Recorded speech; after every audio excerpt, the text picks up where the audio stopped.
Good morning, everybody. It is June 19th, 2020. And as I said on the last video I did, the backyard is really the showpiece of the garden. And I'm not going to do a really intense, long video this morning. I don't have time. I have to get ready for work. But we got some heavy rain last night and the garden is looking really spectacular. So I wanted to show you this morning, especially while so many of our daylilies are in peak bloom right now. It's a mid-season peak. So we're gonna go ahead and just take a look at the garden. One thing about our garden is that we don't have a lot of linear beds.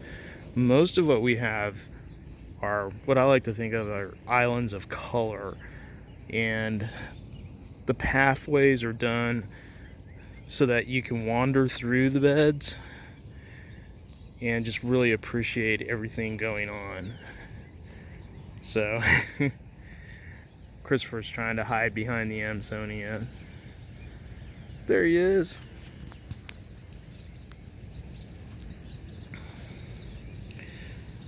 But this is just a look at this bed. Has already seen its prime. There's still a lot to bloom in here, but for the most part the really heavy bloomers are done. And we'll just wander through the garden.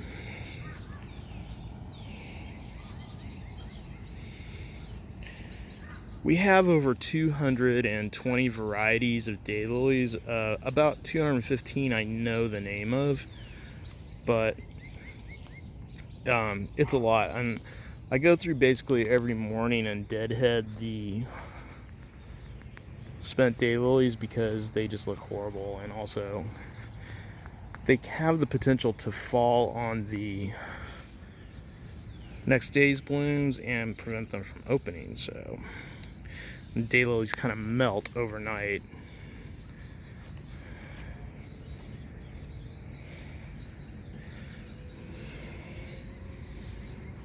It's so hard to believe that this looks like a big patch of mud during the winter time, and then by this time of the year it's lush and green and peaking, and just it's so beautiful.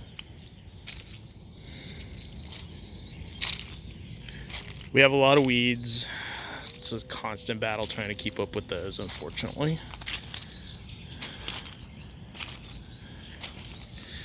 The lilies are starting to bloom right now, our Oreopets and trumpet lilies.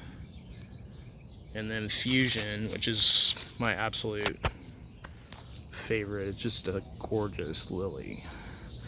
They're about done, unfortunately, but they were spectacular this year.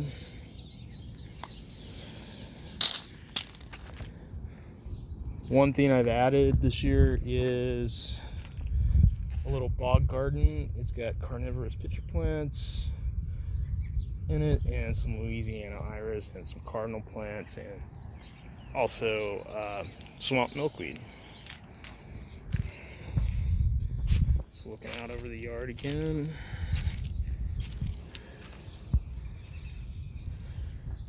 You just don't know what you're going to encounter as far as what's newly opened in the mornings. It's really nice.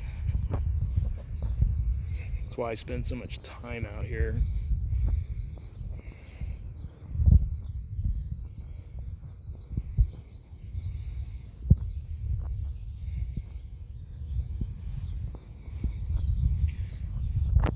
I will make a note about these lilies. These were supposed to be salmon, well, a salmon colored speckled oriental lily. They're obviously Oreopets because of the stem structure, and I don't know what they are, but they smell amazing, and so I'm okay with that mistake.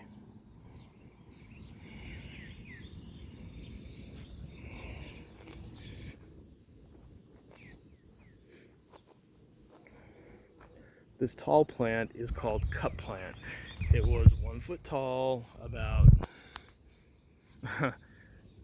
2 months ago, and it's almost 6.5 right now at its highest point. It's called cut plant because of this. There's little pools of water in the stems, and a lot of smaller birds and insects will use that to drink water. These are golden scepter lilies. This trumpet lily is probably one of my favorites. The drumstick alliums are about done back here, but they were really pretty this year. And these are early sunflowers. We try to mix natives in with the ornamentals, just because we like to have some native things for the pollinators to feed on. This little oriental lily is called Hachi.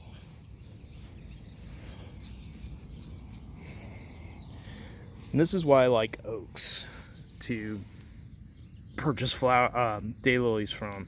I planted this back in April, when I got this late April, and although it's not as tall as it will be, this is already bloomed quite a bit, and it's just always great to be able to see the flowers the first year. Smaller daylily plants don't do that.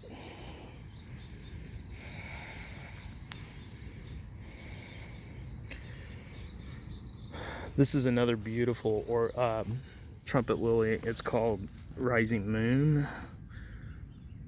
Another beautiful scented one.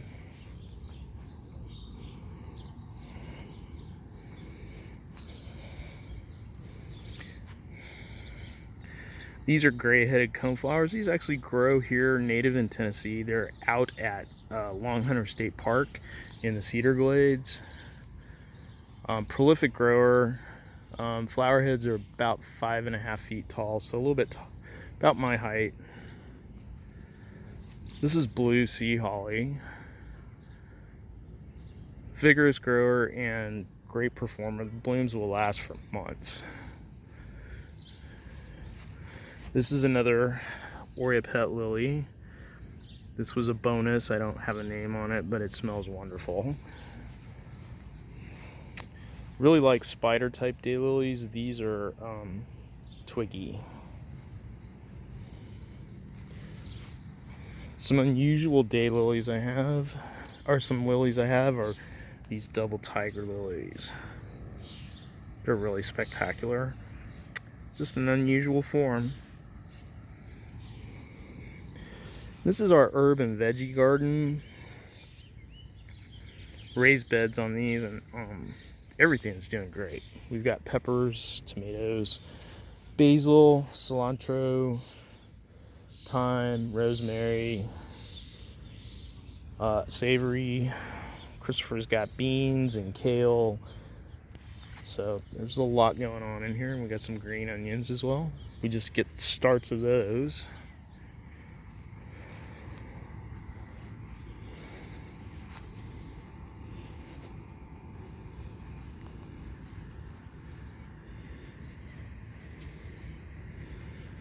We've also added a lot of kinetic art. Not a windy morning this morning, so nothing's moving.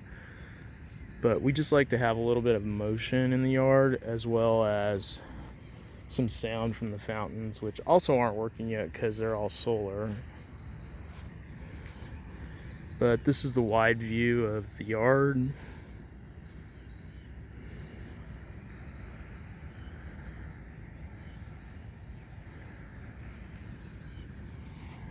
And then we created our own little oasis back here with the dining table. Built the deck and put in this small little pond, as well as built this area right here. We have a white garden, and then all of these pitcher plants in here that are just taking off. I'm really excited. All the pitchers are full of bugs, and I've noticed that we've got some Venus flytraps too that I haven't planted yet, but they actually closed down on something, so lots of insects in the south for them to bite. Well, that's the quick tour of the backyard. I'll do a little bit more in depth with some daylilies and some other plants in a few days. Have a great day, and I hope you enjoyed.